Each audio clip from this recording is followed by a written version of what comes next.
Então, desculpa, retoma endividamento. Melhorou bem, valeu, Renata, obrigada. Muito bom, obrigada mesmo. Então, Oba! vamos lá. Eu vou contar uma história para a gente entender um pouco, assim, como é que eu vejo o endividamento, né? Eu estava contando, rapidinho, retomando, que uma amiga minha voltou, depois de morar 3 anos na Europa, trabalhando, tal, confeiteira, isso, aquilo, tal, e ela chegou, um dia a gente foi se encontrar, né? Ela estava fazendo freelances, assim, ela não tinha um emprego ainda, tal, e um dia ela falou, comprei um apartamento. E eu levei um maior susto. Eu falei, nossa, né, que bacana. E eu fiquei imaginando que a família dela tinha uma condição, tinha dado dinheiro e que ela tinha podido comprar e tudo, né? Porque eu sabia que ela mesma não, né? E aí eu comentei com meu marido na época, eu falei, nossa, né, como que ela conseguiu comprar? Aí ele falou, não, ela deu entrada, porque ele era muito amigo, assim. Eu falei, então ela se endividou, né? Então, para mim, comprar um apartamento é quando você compra, você pega o seu dinheiro que você guardou, vai lá e compra, tá certo? Pega a escritura, você comprou um apartamento. Quando você financia um apartamento, você assumiu uma dívida. Você, né? Porque às vezes a gente acha que comprar a prazo é diferente de assumir uma dívida. Será que é mesmo? Não, né? O que é uma dívida? Se você me empresta um dinheiro e eu te digo assim, eu te pago daqui a um mês, eu te pago daqui a 2 meses, eu estou te devendo um dinheiro, eu vou te pagar depois. Não é isso que eu faço quando eu compro algo a prazo? Eu estou assumindo uma dívida. Então, todos nós que usamos cartão de crédito assumimos dívidas, né? Então, assim, é difícil, duvido que tenha alguém aqui assistindo a gente, ou que vá assistir esse vídeo depois, que não tenha uma dívida, É né? verdade. Que dívida é essa? Ué, você não tem uma conta que você vai pagar daqui a um mês, ou daqui a 15 dias, enfim, na data do vencimento do seu cartão de crédito? Então, até você quitar isso, é uma dívida. E se você não pagar integral, vai incidir juros sobre essa dívida. E você vai ter que pagar mais ainda pelo dinheiro que você emprestou do banco. Então, a gente faz microempréstimos e microdívidas diariamente, às vezes sem se dar conta, sem dar esse nome, né? Então, a gente já se acostumou tanto a usar o cartão de crédito que para a gente é como se fosse dinheiro. Mas será que gastar com cartão de crédito é a mesma coisa que comprar com dinheiro? Vou dar um exemplo. Se eu compro algo a prazo, tá? Então eu vou comprar uma bolsa em 10 vezes. Daqui a 2 meses, chega uma oportunidade para comprar um sapato na liquidação. E eu penso, eu vou dividir em vezes. E aí eu divido. Daqui a um mês, eu vejo um vestido que eu gosto.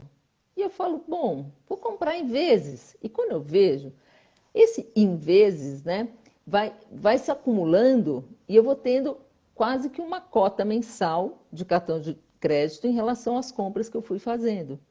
E quando vem a conta, eu falo, mas por que ela está tão alta? Né? Eu não comprei nada assim. E eu vou me esquecendo das parcelas antigas e vou acumulando dívidas, né, que eu vou ter que pagar ao longo do tempo. Então, assim, será que a gente, quando faz uma compra a prazo, está entendendo que a gente está se endividando? É uma boa pergunta, não é? É uma ótima pergunta.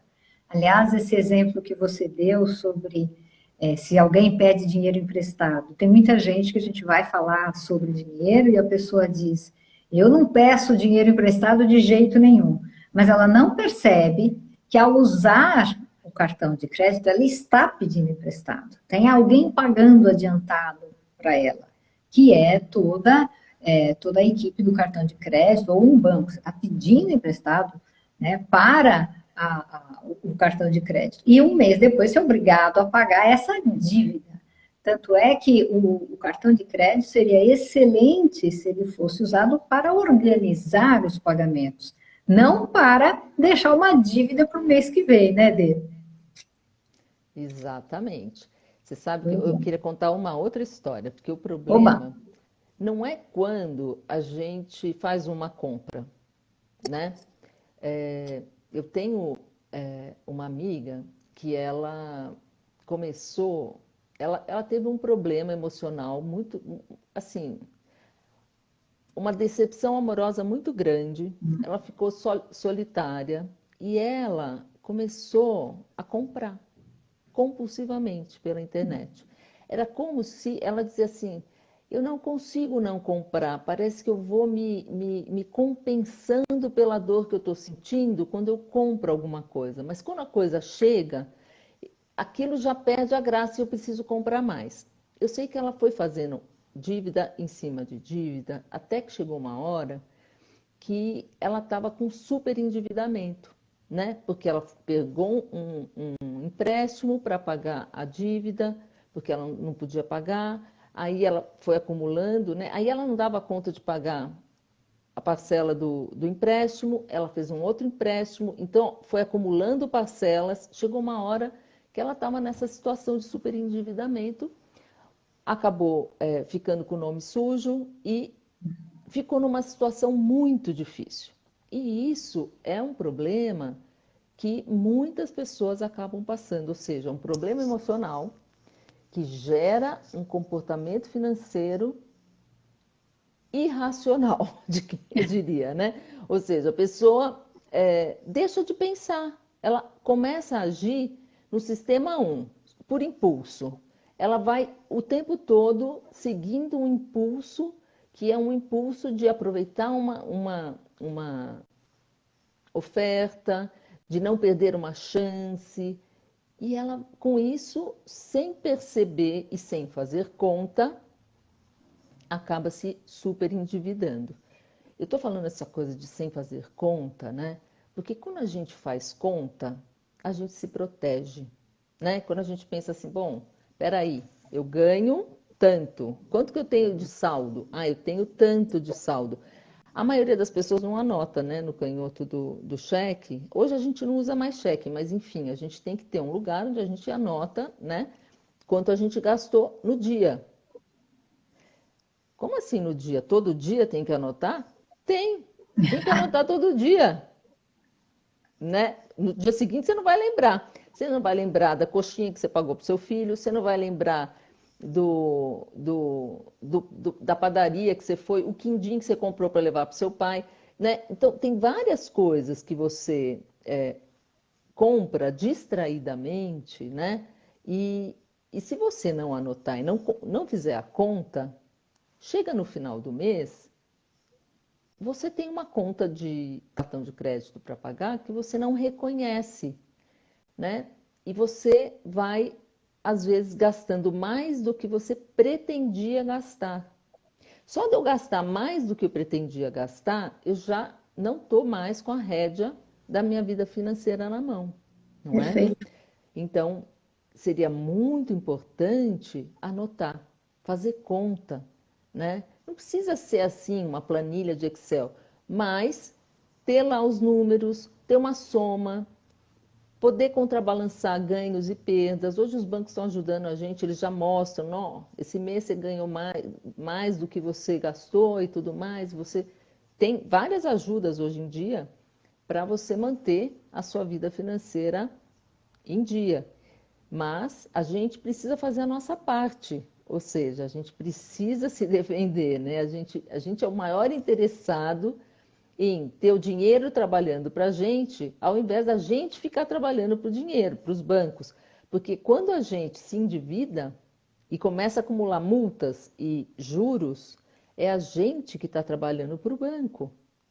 A gente se oferece a trabalhar de graça para o banco e a gente não se dá conta de quantas horas, quantos dias e quantos meses, e às vezes quantos anos a gente trabalha de graça para os bancos.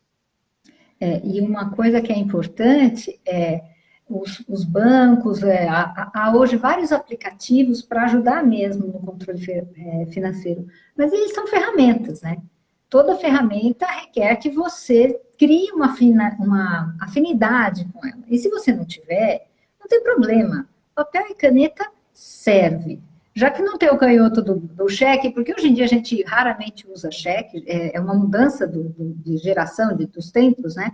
Mas eu costumo dizer, ponha dentro, junto com o seu cartão de crédito, um elásticozinho, um papelzinho, uma canetinha, e todo e qualquer gasto. Você põe a data, você põe o que você comprou, você põe a forma de pagamento, se você pagou à vista, se você acumulou para o mês que vem, se você parcelou por 5 meses de dívida, sei lá, e o porquê você comprou.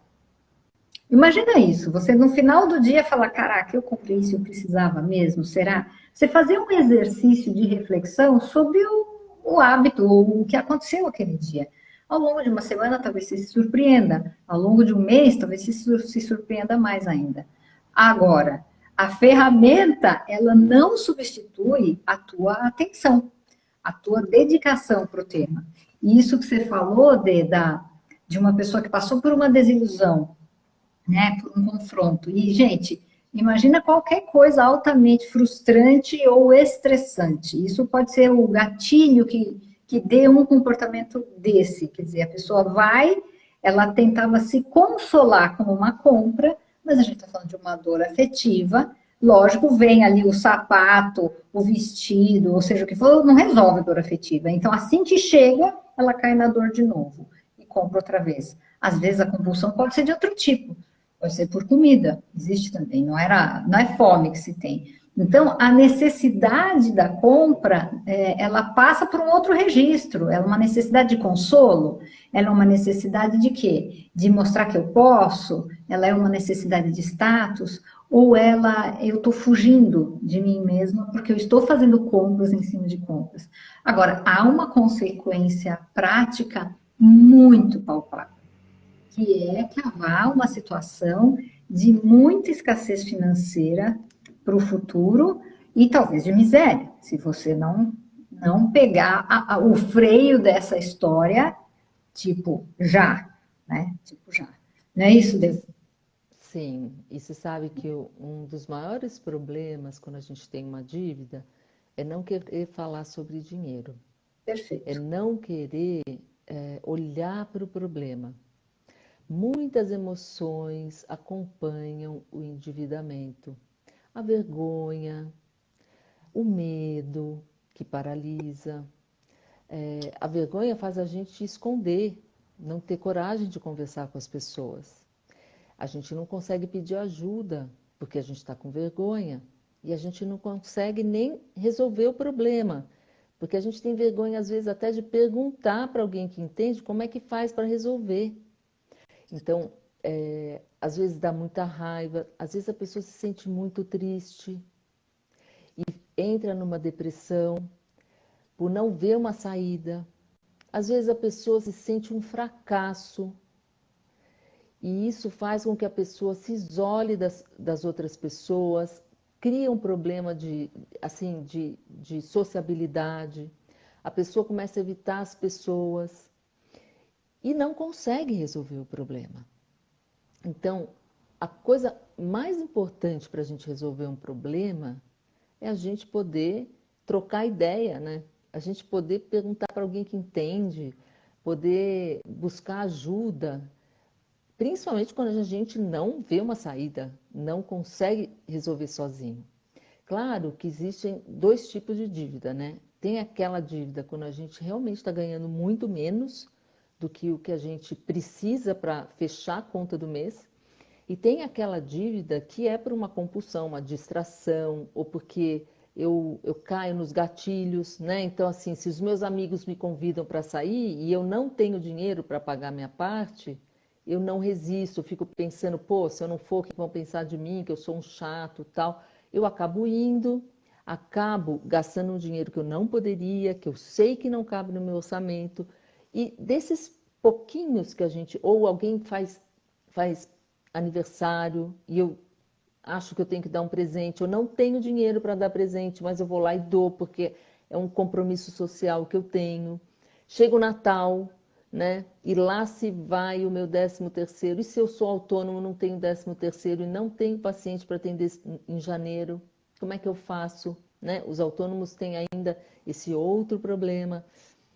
Então, como é que a gente faz com essas emoções que nos tiram, né, do foco e junto com isso, né, a gente tem uma falta, um gap, um lapso de educação financeira. No nosso país, não existe uma disciplina na escola chamada educação financeira, em nenhum momento. Acho que nem na faculdade. Então, ou você vai estudar finanças, ou você vai estudar economia, né? Ou você não é apresentado para a educação Mas financeira. você sabe, Dê, agora em 2020, haveria a primeira experiência com educação financeira nas escolas, só que aconteceu a pandemia. Então, havia um projeto já aprovado pelo MEC, inclusive, que fez um teste em escolas públicas, mas ainda teria muita coisa a ajustar. E quando isso ia entrar como um pedacinho do aprendizado de matemática, na verdade. Aconteceu a pandemia, foi uma confusão, ninguém sabe aqui o que é em cima, o que é embaixo, então não sei o quê. Mas essa é uma preocupação, mas está muito mais avançado, não nas escolas, mas nessas iniciativas particulares, individuais, como a nossa, né? De falar sobre o assunto, de trazer à baila, de tirar o tabu de cima do dinheiro, porque é muito verdade o que você falou. Além da situação prática difícil, né? Estar sem dinheiro, em dívida, da situação afetiva complicada, o que é que tenha configurado para levar a isso, ainda existe esse mutismo, né? Essa incomunicabilidade para buscar ajuda. Então, são iniciativas como essa, e essa é uma dos nossos objetivos, né? Trazer o assunto para ele deixar de ser um tabu e para todo mundo saber que num momento ou no outro, todo mundo já passou por isso ou vai passar, faz parte. E no lidar com o dinheiro, assim como no lidar com os afetos, existem muitos pontos cegos, né? Tem muita coisa que a gente não percebe, tem muita coisa que nos escapa. Isso não é vergonha, isso é condição humana, né? Nós somos humanos. E uma coisa é você se sentir humilhado pela dificuldade financeira. Outra coisa é você acionar uma humildade diante dessa dificuldade financeira e a humildade abre portas para ajuda, para transformação, para rever algum erro. Então, a chance está aí. Sair do enclausuramento, que é a sensação de humilhação, e ir para a busca de ajuda. Falar, olha, gente, pisei na bola aqui, me atrapalhei, como é que alguém sai de uma situação dessa? Agora, dá para sair. Dá E trabalho, pode levar um tempo, eu mas estava dá para falando, sair. eu estava falando daquele caso onde a gente ganha menos do que Perfeito. são as nossas contas e a gente acha que isso justifica, né, que a gente esteja se endividando, né? E a gente fica, sei lá, procurando meios para ganhar um pouco mais. Eu passei por uma situação quando eu me separei, porque eu ganhava muito pouco na época e o meu esposo ganhava muito mais. E quando a gente se separou, eu arquei com 50% dos gastos da família. Eu tinha 2 filhos em escola particular, cara.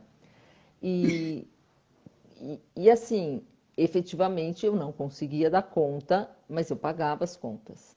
E eu fiz empréstimo para pagar as contas, até que chegou uma hora, quando estava perto de eu ter que fazer um outro empréstimo, eu falei, não, eu vou trabalhar mais.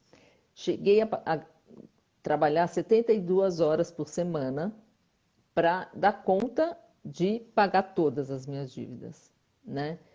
E eu paguei empréstimo, qualquer dívida que tivesse, e eu passei a. Aí eu equilibrei e comecei a fazer minha reserva, né? Então, o que que a gente pode fazer quando a gente está ganhando menos do que a gente precisa? A gente pode fazer renda extra, né? A renda extra pode parecer para a gente um absurdo, mas ela é fundamental, né? Porque seja para eu conseguir fazer uma viagem, seja para eu poder pagar um curso que eu quero fazer, que eu estou investindo na minha carreira, eu posso precisar de uma renda extra, né? E muitas vezes as pessoas têm dificuldade de imaginar, né? Como que eu posso fazer uma renda extra, né? E eu acho que assim, existem jeitos tão simples da gente fazer uma renda extra, né? Que às vezes a gente acha que não vai dar dinheiro, ou vai dar muito pouco, né? E tem pessoas que assim, começam a vender brigadeiro, começam a vender sanduíche natural, ou, sabe, começam a vender bolo caseiro. São coisas que precisam de um investimento relativamente pequeno, que dá para fazer, e às vezes a pessoa não pensa em fazer isso. Eu tive uma situação que eu atendi uma pessoa que, como eu, ela não como eu, ela foi abandonada pelo marido quando a terceira filha nasceu. O mais velho tinha 5 anos, o outro tinha 3, e ela estava com a bebê recém-nascida quando ele resolveu ir morar na casa em frente com uma outra mulher que acabara de ter um filho dele. E, e ela não estava trabalhando, ela estava em casa cuidando dos filhos. E a mãe dela deu meio frango para ela começar a vida. Uau!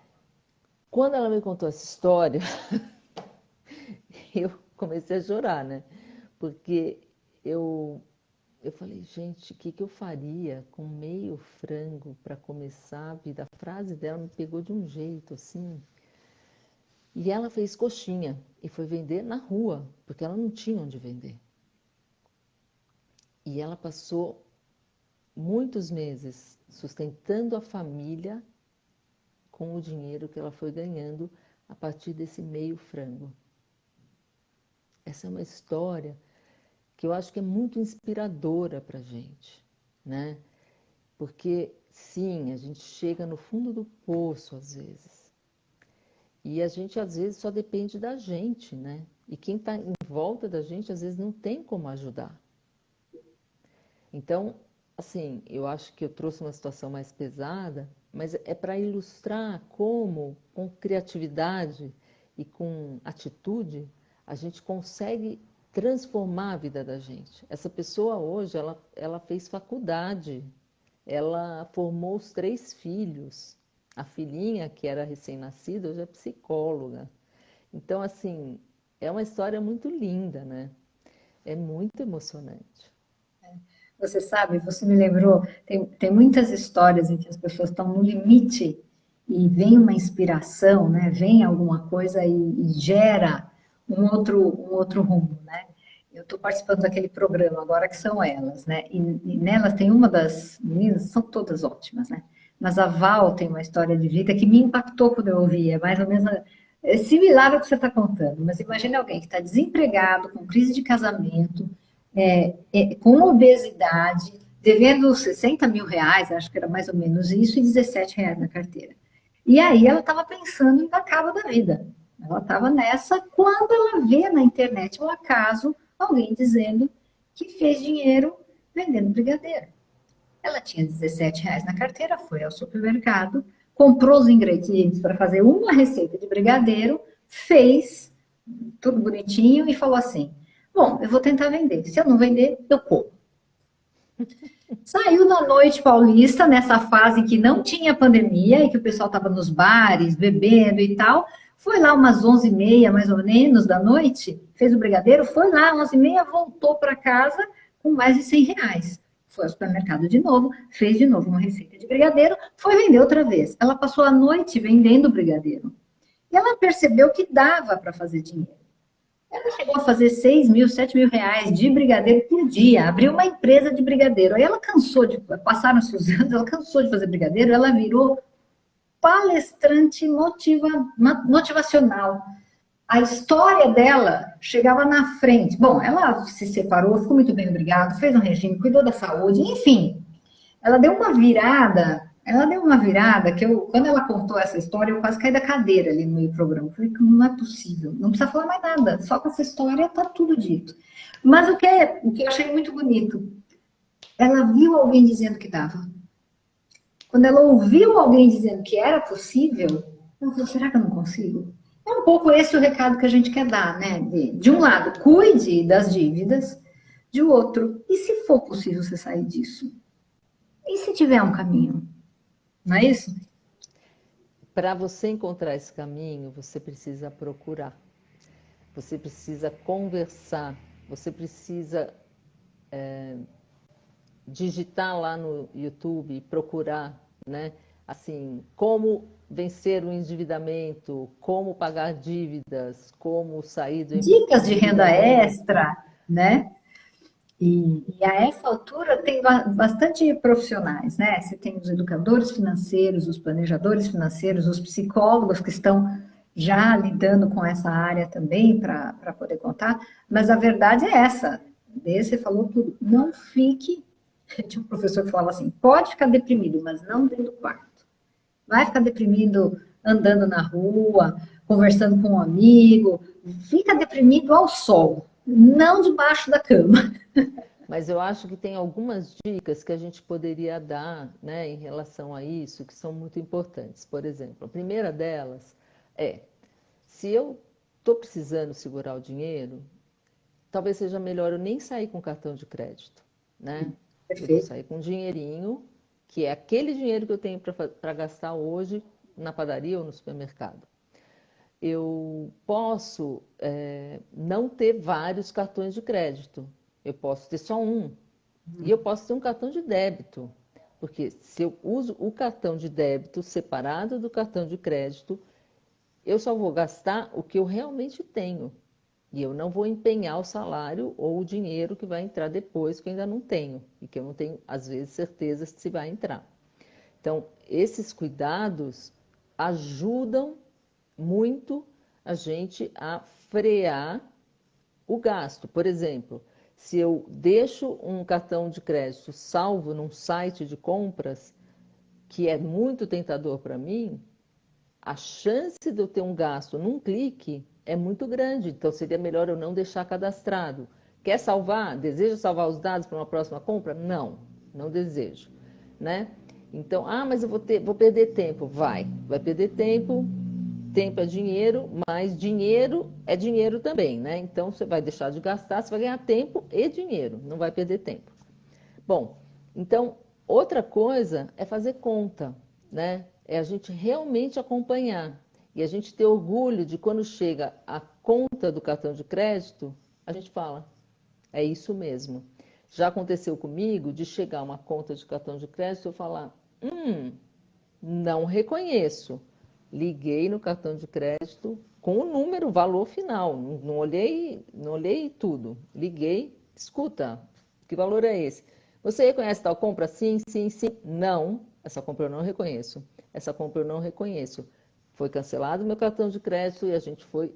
E eu não tive que pagar aquilo. Agora, se eu não estou controlando, eu pago a conta que, sei lá quem, sei lá quanto dinheiro vou Exatamente. perder até eu identificar, ou o banco identificar, que eu fui clonada. Né? Então, não ter controle sobre os gastos que você faz te deixa, inclusive, sujeito a esse tipo de golpe. Verdade. Inclusive, isso do cartão de crédito, você tem um prazo para reconhecer a compra. Se passou, eu não me lembro agora se é 2 ou 3 meses, e você fala, eu não fiz aquela compra, tarde demais. Você tem um prazo. Então, a questão da a gente não tem que todo dia fazer algumas coisas, todo dia tem que escovar o dente, todo dia tem que tomar banho, todo dia tem que arrumar a cama. Tem sim, tá? A gente tem que arrumar a cama. Tem que todo dia olhar o que você gastou, o que você não gastou. Tanto no cartão de crédito, ver a fatura se está batendo, quanto com a conta do banco. Conta do banco também, se o seu cartão for clonado, se a sua conta for clonada e você não for ágil em dizer esses gastos não são meus, você não é ressarcido. Se você for ágil, o banco é obrigado a ressarcir sim, mas tem um prazo. Então, fique atento. Sim. E outra coisa que a gente precisa estar muito atento, né, é com as nossos mecanismos de compensação. Porque muitas vezes a gente se compensa com compras, pode ser na padaria, mas às vezes, assim, a sua conta de padaria que poderia ser, sei lá, R$ 150 no mês, vira 300, às vezes vira 400. Então, se eu faço isso com a conta da padaria, com o supermercado, com vários lugares, né, eu vou aumentando o volume do que eu gasto.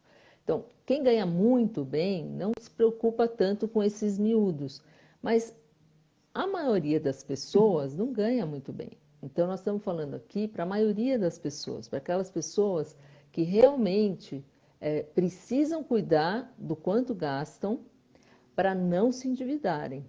Então, essas dicas vão para você que precisa cuidar, porque tem um ditado da minha família, vou falar isso assim, acho, não sei se a gente está chegando no final do tempo, mas eu queria deixar essa mensagem. Tem um ditado muito, um preceito, sei lá, muito importante na minha família que protege muito. Se você gastar R$ 1 a menos do que você ganha, você vai ser feliz. Se você gastar R$ 1 a mais do que você ganha, você vai viver num inferno. Porque no mês que vem são 2, depois são 3, É uma depois são boa, 5, é um depois são excelente 8. ditado esse, que diz Então, vamos guardar. Oi? do que você Oi? ganha, você está construindo uma dívida para você, devagar. Deu para ouvir direitinho, Dê? Aí você saiu um pouquinho, eu só repeti o significado que você disse e eu achei ótimo. Aliás, é um bom ditado para se aprender desde pequeno, né? Dê, estamos aqui chegando no fim. A gente quer um papo assim, não mais do que 40 minutos.